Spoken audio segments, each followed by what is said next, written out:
afternoon, all. Excuse my slight tardiness, but this is my second graduation of the day.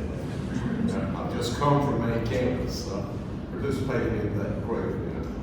And I'm delighted that we can gather here today and celebrate the accomplishments of our December graduates, because sometimes, frankly, that is overlooked. And I'm delighted that Judge Carpenter made this venue available to us. We very much appreciate that. Today reflects years of hard work and struggle, and we are glad that we can have you and your supporters, your families, your loved ones here to see its culmination. Now, as you leave here today as a graduate of Campbell Law School, I hope you'll take enormous pride in the school that has brought you to this point. And I think you should, because we are on a tremendous trajectory. To the surprise of many, we are now the second largest law school in North Carolina, a bit behind you because of their international students, but otherwise larger than the others. We are very popular. We had more applications last year than we ever had, and to my amazement, I now have 200 more applications today than I had last year on this day.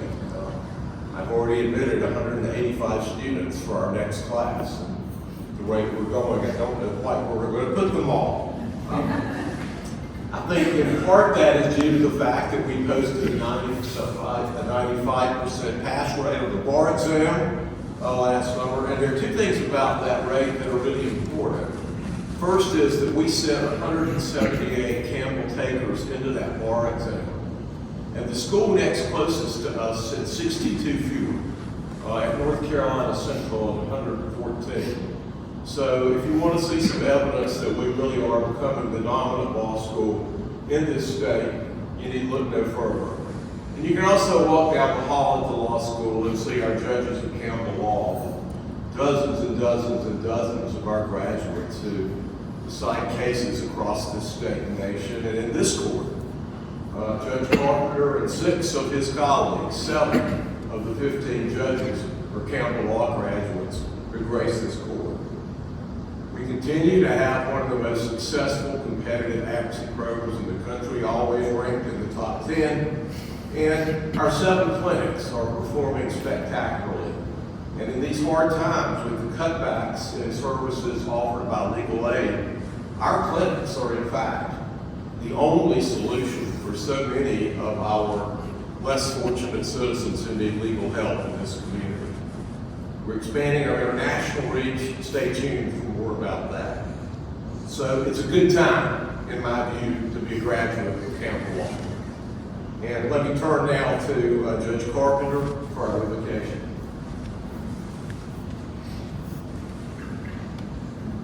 I'm going to do it from there, if that's okay. Well, it's your courtroom. So short. Will you join me in a word of prayer? God, we thank you for the opportunity to be in your presence today, Lord. We thank you for the momentous time that we're here to celebrate, Lord. We come to you with hearts full of gratitude for the graduates that we're going to celebrate today. Put in the hard work, done all the things to make it possible to be able to celebrate. Lord, we thank you for all those that have supported these graduates and have shown up today to help celebrate this great work. We ask that you bless us and be with us as we move through this ceremony and with these graduates as they move forward in their professional careers. Be with us as we travel home. Lord, we dwell us in your name. When I met with the students about the program for this afternoon, we talked about who an appropriate speaker would be. Really only one name came to mind. We have 5 women graduating today, so why not our Dean Emerita Melissa Essary to offer some words of wisdom. And I have to say, all of you know Dean Essary, but for me this is very personal. She came from Baylor to Bowie's Creek, put the law school on her back, saw that its future was where we are now. And so much of our success is due, in fact, to her wisdom and her vision and her tenacity. And now, having had to work with those trustees and that administration, I remain amazed that she was able to make it happen. But she did. And as a point of personal privilege when I became the dean and I was not an academic and I went to my first dean's conference. They said, the worst thing that can ever happen is for your former dean to stay on faculty. Because the faculty will go to her and not to you whenever there's an issue. Could not have been further from the truth. Dean Essary was my helpline down the hall. And in my early years when legal education was not prospering so much, had she not been there, I doubt I'd be standing here today. So I'm delighted at what she's done for our school, what she's made our school. I'm sorry. I will tell you, I'm a little sad because when she told me that she was retiring and she was really leaving, she meant it. It's the first time I've seen her in 6 months. But she's here today. So Dean Essary, the floor is yours.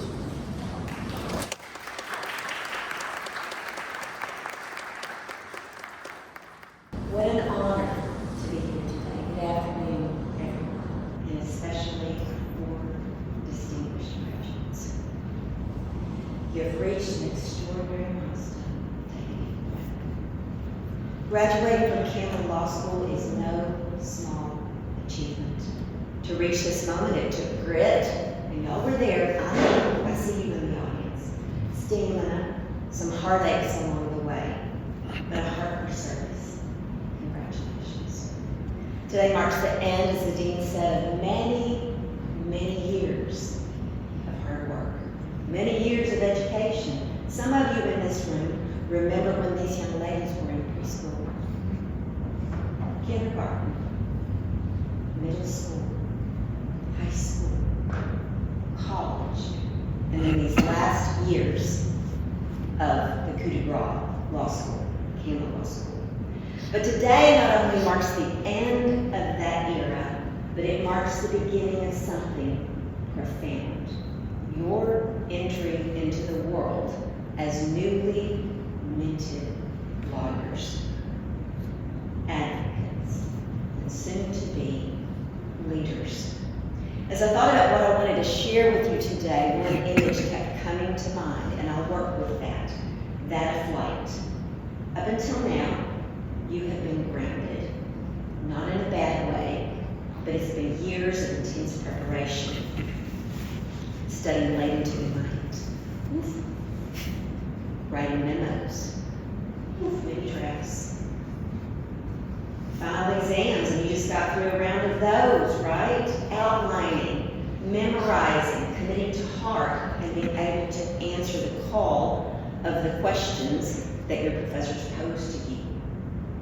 Just, I guess, this past week, and week before last. It is the time to fly. But before anyone takes flight, there is that long, dark night. The stretch where you wonder if you'll ever get off the ground. So the first truth that I want to introduce with a story. So as a professor, as the dean mentioned, and that is where my heart was, not really in deaning. I've loved leading, I did, but my heart has always been with students.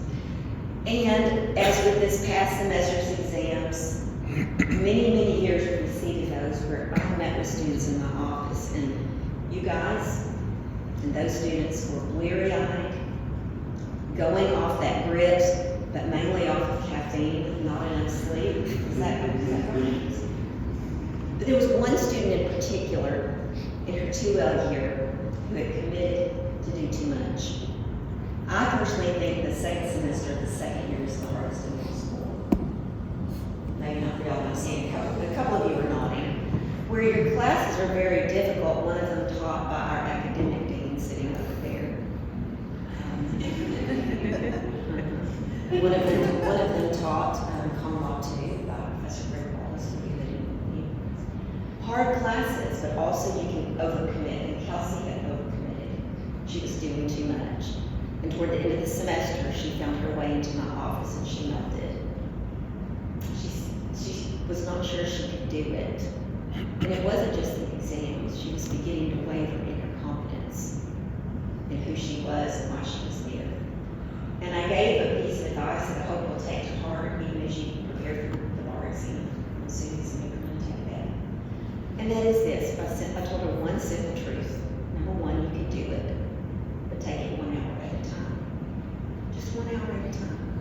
And she managed to get through those finals, of course. And today she practices criminal defense law in Durham, where she represents her clients with passion, with diligence, with competence. And those clients tell her, as she told me on the phone recently, in difficult circumstances, thank you.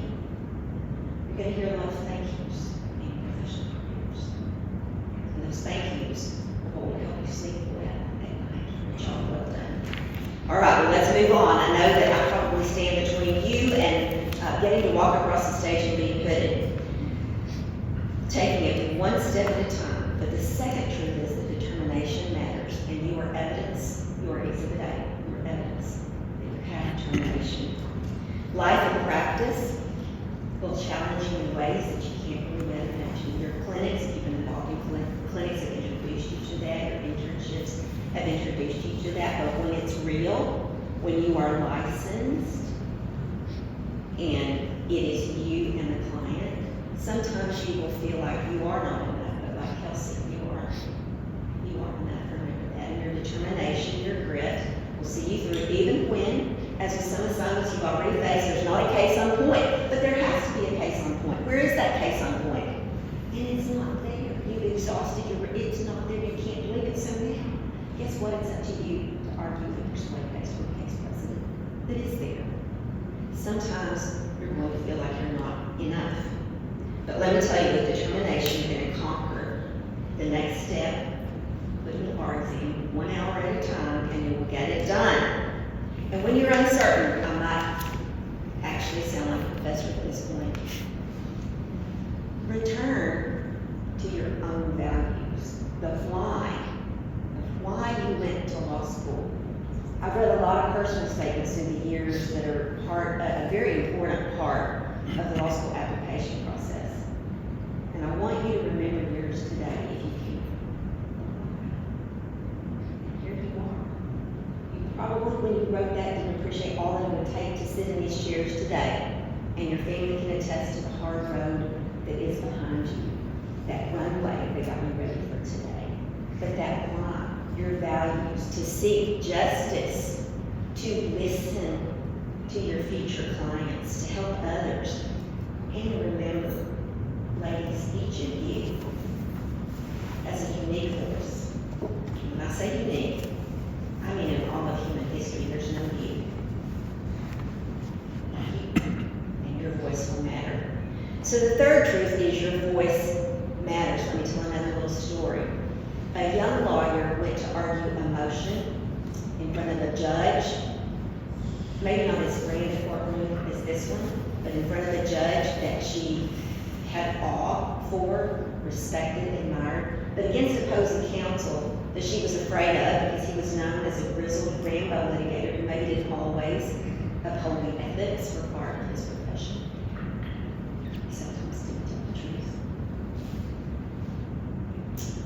This motion for her client mattered. It was an important one, and she did not know why she'd been assigned this case by her supervising partner, the firm for which she worked.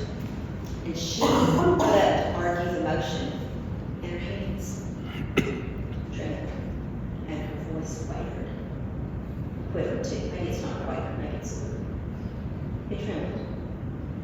But she was prepared, and even with a quivering voice, she spoke with clarity. She spoke with respect for where she was in that court, in front of that judge, and yes, even toward opposing counsel. The judge, after the motions were argued and both sides were heard, the judge didn't rule on that motion until later. A written copy was a summary judgment motion. But he pulled her up to his table and he said, I want you to know, very professional, you did a great job. And your voice mattered. And there was a switch that went on in her. I did my best. And I did a good job. My voice mattered. That was me 40 years ago. That was me. I had no idea that my career would take me into legal education someday. Just as, I'm going to be honest, You don't know where you're going to be 40 years from now. There's going to be doors and opportunities and phone calls. You'll pick up the phone and you'll say, who are you? And they're going to want you to do this or that, opportunities, because of who you are and what you accomplish, what you can do, because you can do it. You are determined and your voice matters. And here's what I want to leave you with. In 40 years, and I've had the opportunity to reflect on my career these last few months since I left my job in May. What a privilege. How fun it was. Oh my gosh, the people. They mattered so much. I'm going to put one last burden on you as female attorneys. You will transform the practice of law in small and big ways through all that you do in your offices, in your firms, in the judges' chambers. You will be stepping stones. Your careers will be stepping stones for those women who follow you. Not just for yourselves, you'll be stepping as well, as I've said, for those who follow you, and you will transform the law. We're not done at landings. You, as women, bring heavy doses of humanity and strength. Sometimes those aren't thought to go together, and we know that belies the truth, but it is your humanity that makes you strong, effective voice for your client. So, what the law really calls you to do is to be more than about yourself. It is to be there for others, to serve effectively in whatever capacity, through oral arguments, through writing, through transaction work, wherever your career takes you. Whoa, and you are going to have fun, and you're going to fly. So today, I want us all to take a pause. Let this moment settle briefly, deeply,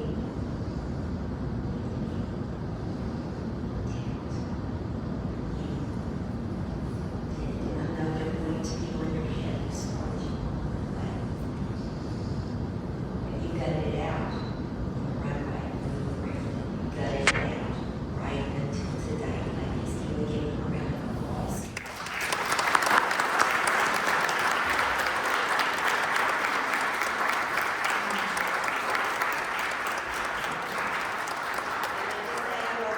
What comes next, not because it will be easy, but because you have already done what is hard. Ralph Waldo Emerson wrote, what lies behind us lies before us. Our time matters as compared to what lies behind us. It is your time to enjoy the flight.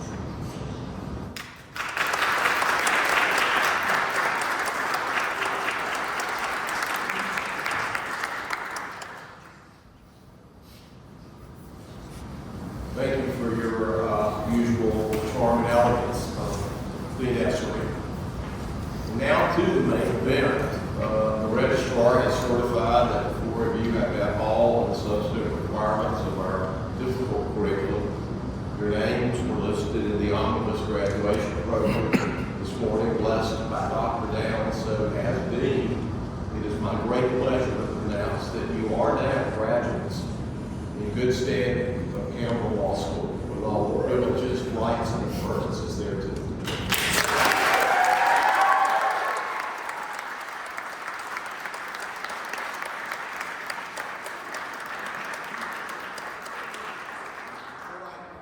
Turn over the program to Dean Hinds-Glick to move into the next sequence. Let me just say, hoodie is a critical part of becoming a lawyer in the United States. Academic hoods go back centuries, but you might note that we wear different gowns of different colors.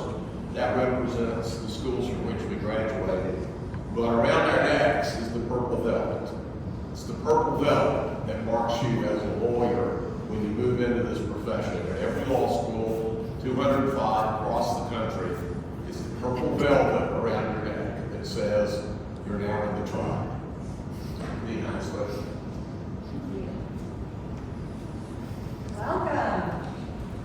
I have the distinct honor today of presenting these four amazing women as our December 2025 graduates.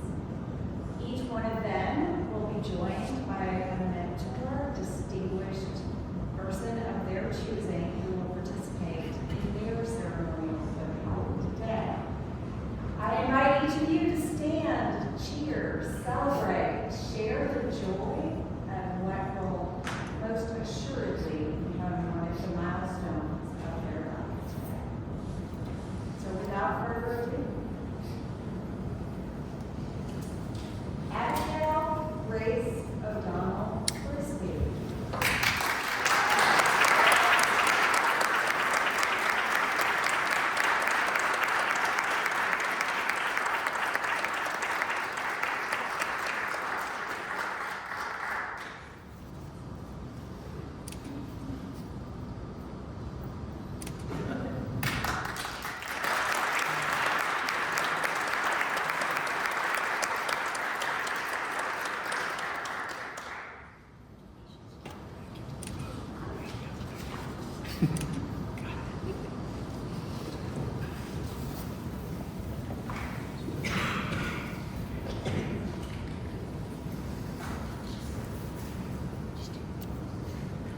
Brandi Koprowski.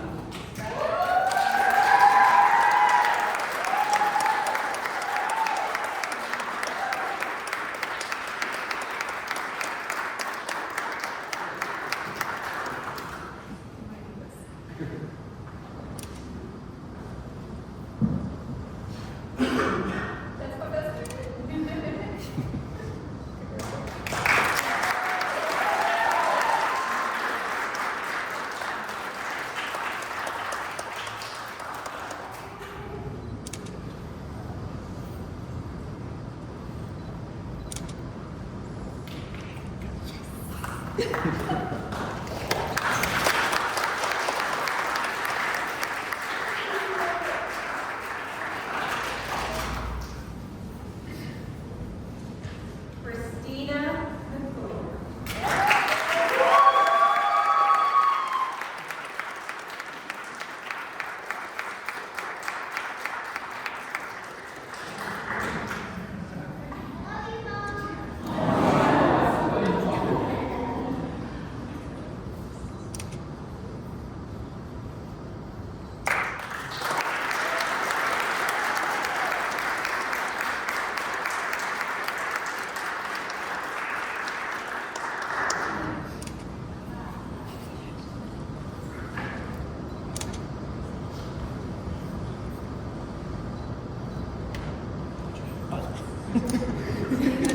Official picture. Yeah.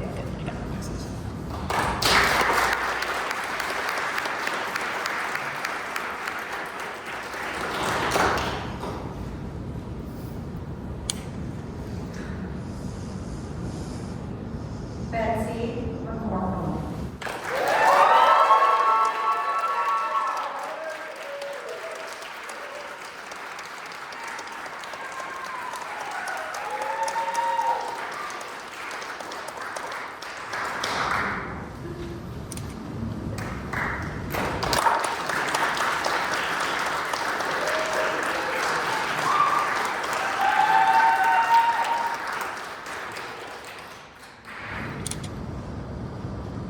Do you want to hold your diploma?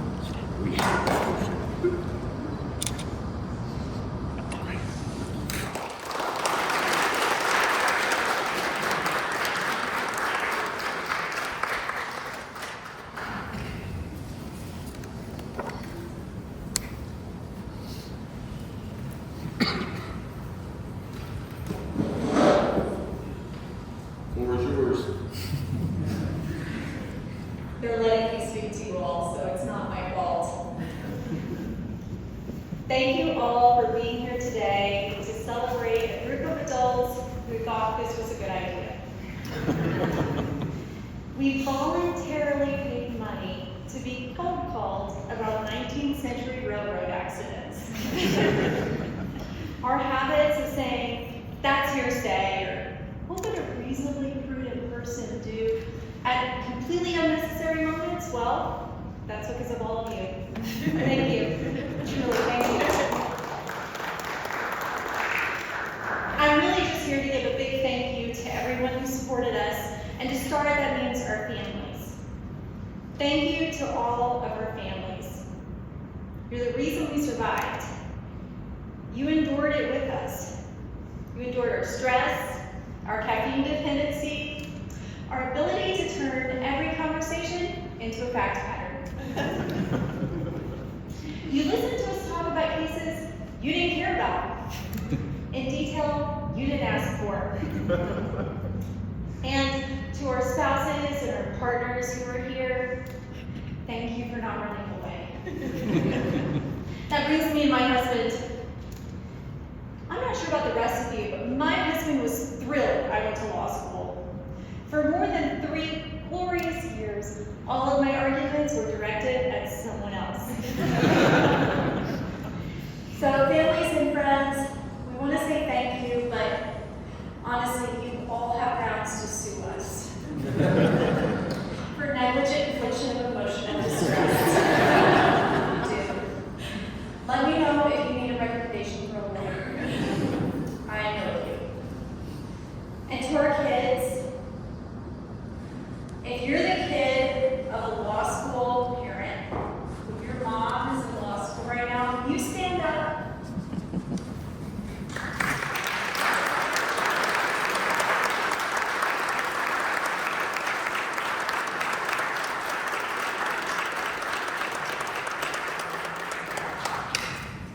We owe you everything.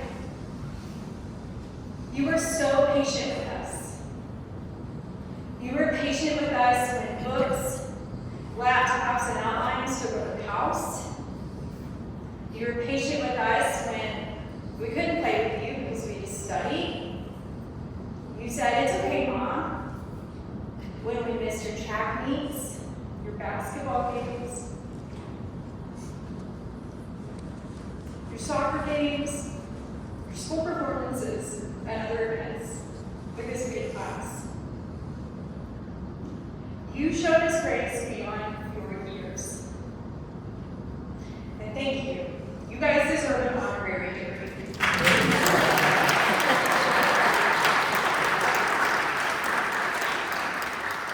I'm going to talk to them about that later. And a big thank you to Campbell Law staff. Thank you to the staff who keep this place functioning, to our professors who shaped us. Together, you succeeded us in teaching us to think like lawyers, which we now understand means never answering a yes or no question. Instead, you use the 2 magic words. Let's say it together. It depends.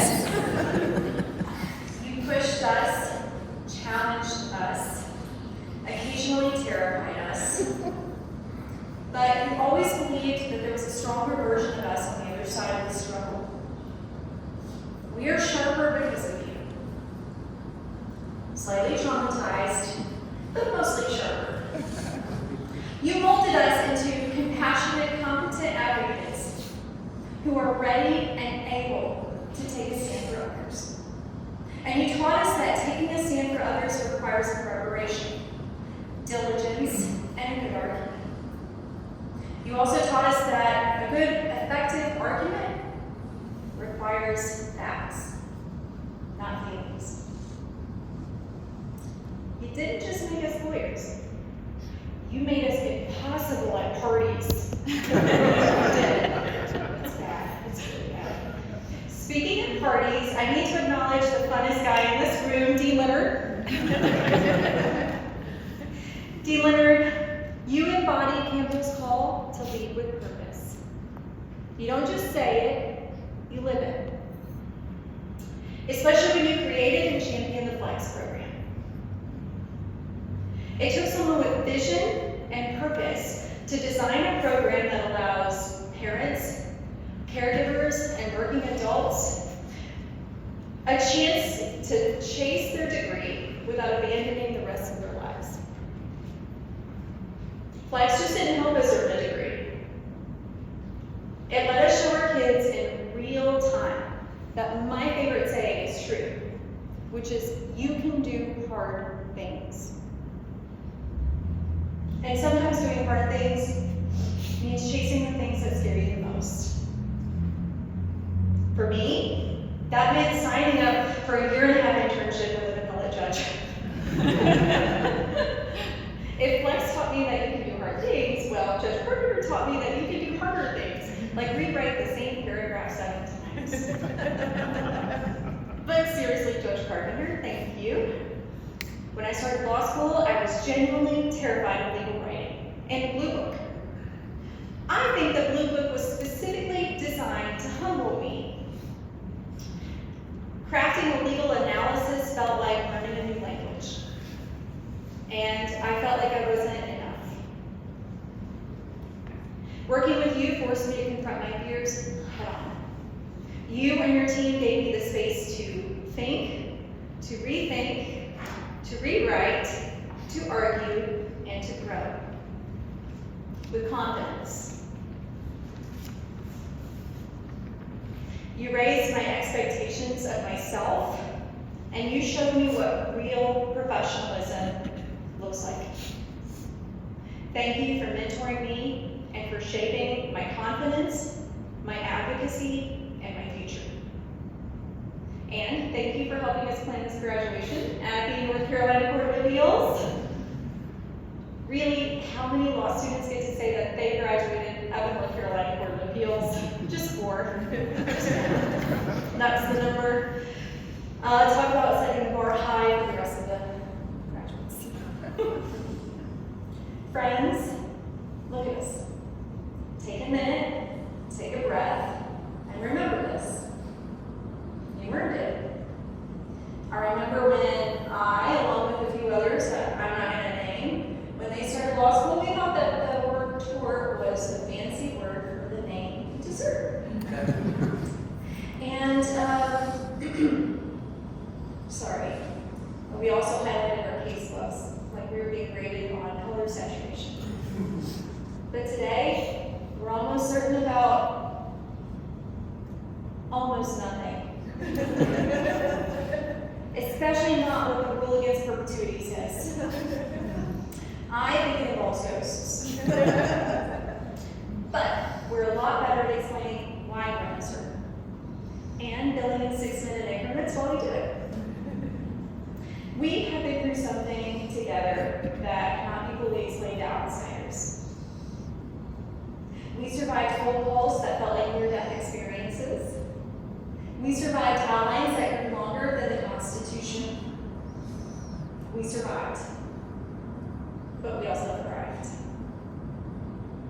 So today, let's celebrate our families who heard more battlefield jokes than any human should.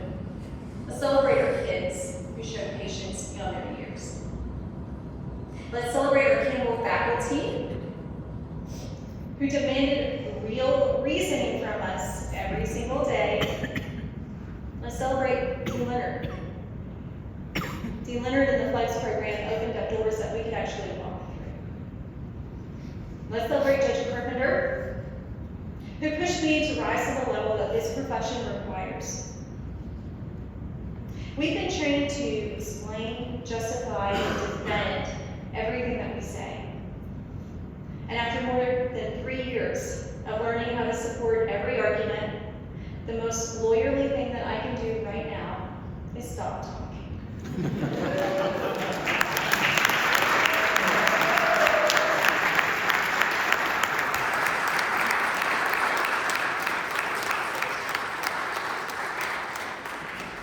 Thank you, Brandi, for those delightful words. And let me say, I think all of you made a good choice because we are coming to what we say where I grew up, the short rows, which means we're almost done. And it took 2 hours to do this on main campus, and we're going to be inside 45 minutes. Final word to my great colleague and good friend, Associate Dean John DeStefano.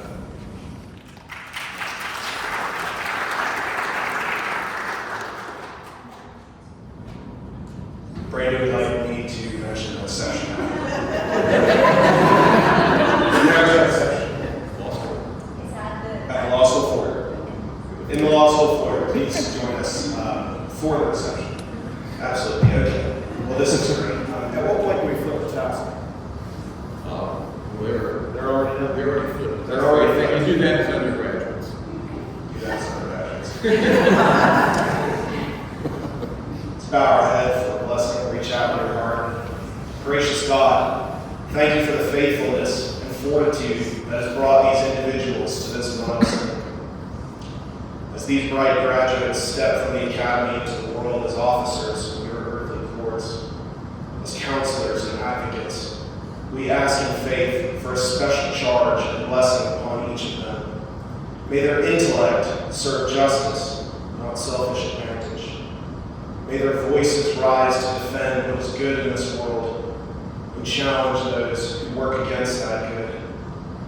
May their professional integrity be a light of trust among an American people who need it and expect it. Through all the adversity in life, whatever it may be, grant them the courage to love and to forgive, even when others don't.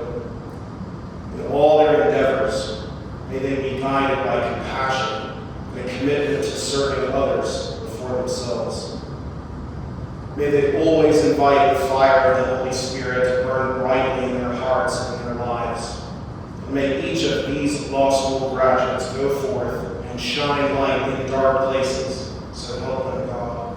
We pray this in the name of the Father, and the Son, and the Holy Spirit, one God forever and ever. Amen. Having sat at a bench like this for most of my career, my immediate instinct was to ask the bailiff to adjourn us signing out. But there is no bailiff, and this is not court. So let's go to the law school and have a celebration. We'll see you.